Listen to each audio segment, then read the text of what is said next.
So this is the Sony A6700, and I have a lot of things to say about this camera. And as a Fuji shooter for many years, I used to not like Sony cameras at all because of their awful skin tones on their older cameras. But then I gave Sony another chance. I used to own the Sony A7S III and the Sony A7 IV, and I thought the experience of those cameras were alright. It didn't really get me excited. However, this camera right here, this is the first Sony camera that I've enjoyed in a very long time. I think I know why I enjoy this camera so much, so let's just get started. This camera is small and compact, and I'm loving that. I find it so convenient and easy to pack for a shoot. The day I went out to film some content for the client, I chose this camera and one lens, and that lens is the Tamron 17-70mm f2.8, and it was all I needed, which was great. The point of this camera is to be small and nimble, and as well have the performance that you need to get the job done. I think I consider myself a hybrid shooter, but leaning towards the photography side most of the time. But when the job requires it, I'll do some video work as well. And I feel this camera fits that hybrid moniker quite well. That combo alone is all I need. I could get a variety of shots, and because of its camera size, it's not going to be that intimidating for people. And not only is the camera small and compact, it also has some insane specs inside that I do appreciate. While I was using this camera to film some fitness content, I realized because of its size, people weren't distracted by the gear at all. Now, this is something I value because I'm trying to get people in their natural state. I don't want people to freeze or freak out when the camera is pointed at them. And I think the size of the camera did help with this. However, there are some things that I don't like about this camera, and that is the hand grip. I think adding a grip to this camera would be beneficial in the long run. I find that holding it in its current form to feel a bit uncomfortable for my liking. I love the autofocusing on this camera. It is reliable, and coming from the Fujifilm X-T5, this camera was a godsend because in this scenario with me filming fitness and gym content, these are real people training, and I can't tell them to redo a squat, a bench press, or anything like that if I missed a shot.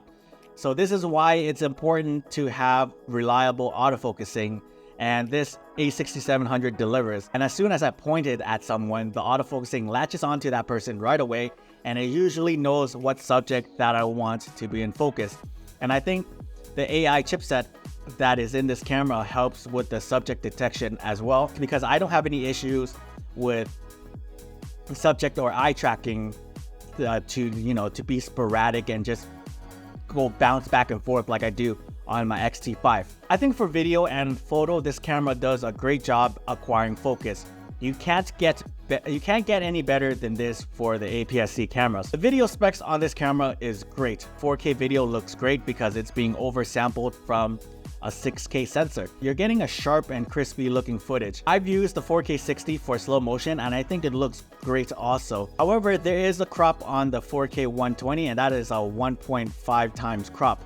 So you're going to need to take a few steps backwards to use the slow motion.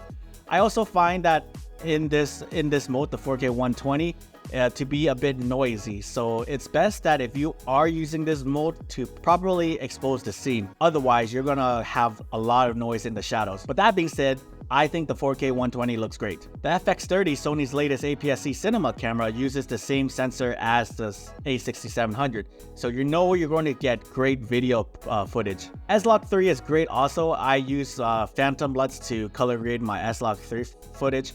I'm more of a photographer first, so I don't really have time to sit down and color grade my videos. So I just want a quick solution to this problem. And because of this, I turned to phantom LUTs, and I've been using them on my Fujifilm and Sony cameras for years now. I also got some incredible photos as well. I like how it's easy to switch back and forth from video to photo with this toggle switch right here.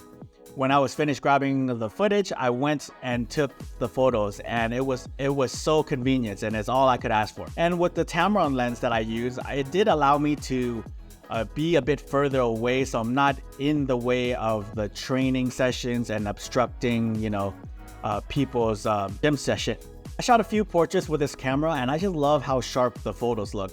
The Sony quality tends to have a certain sharpness and crispiness and contrast to the image that I do enjoy. The colors could be better, but this is the first Sony camera where I didn't complain about the colors that much. So good job, Sony. Keep improving on that, please. Overall, I'm quite happy with the images coming from this camera. Battery life on this camera is great in my opinion.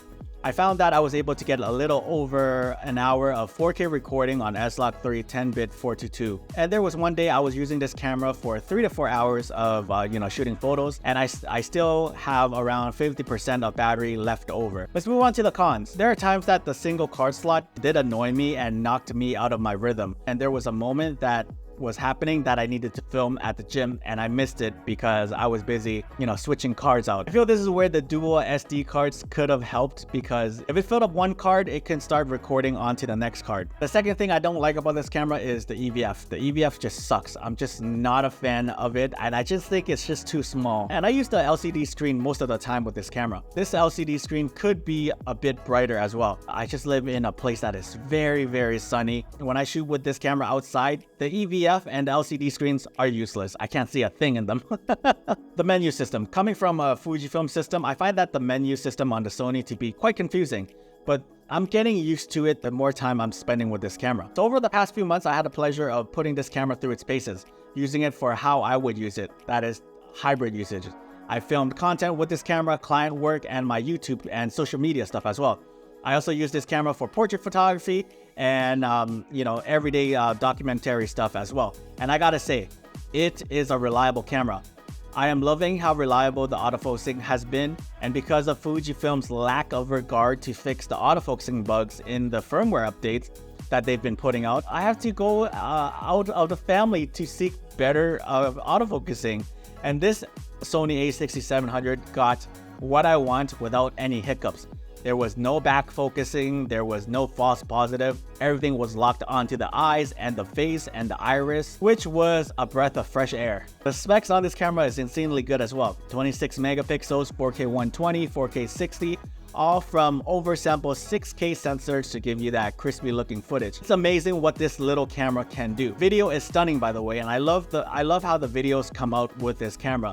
The people that I created content for with this camera loves the video quality as well, so that gets me excited. Sure, the colors need a bit more work than what I'm accustomed to being on the Fujifilm, but I'm willing to make that trade knowing that I can have that reliability with the autofocusing on the Sony A6700. And at $1,400, it's competing with the XS20, which is at $1,300, and it's cheaper than the XT5, and I feel provides a better value than the XT5. And this is why I am declaring this camera, the Sony A6700, the king of APS-C hybrid cameras. So if you're someone that wants a B camera, that wants a great APS-C camera to start your content creation journey, take a look at the Sony A6700. But what are your thoughts on the Sony A6700? Do you like it, love it, hate it? Let me know in the comments below. And if you're interested in the camera, I'll leave the links to it down in the description below. And I'll be comparing this camera to the Fujifilm X-T5 in the upcoming weeks, so consider subscribing to my channel for when that video drops. And thanks so much.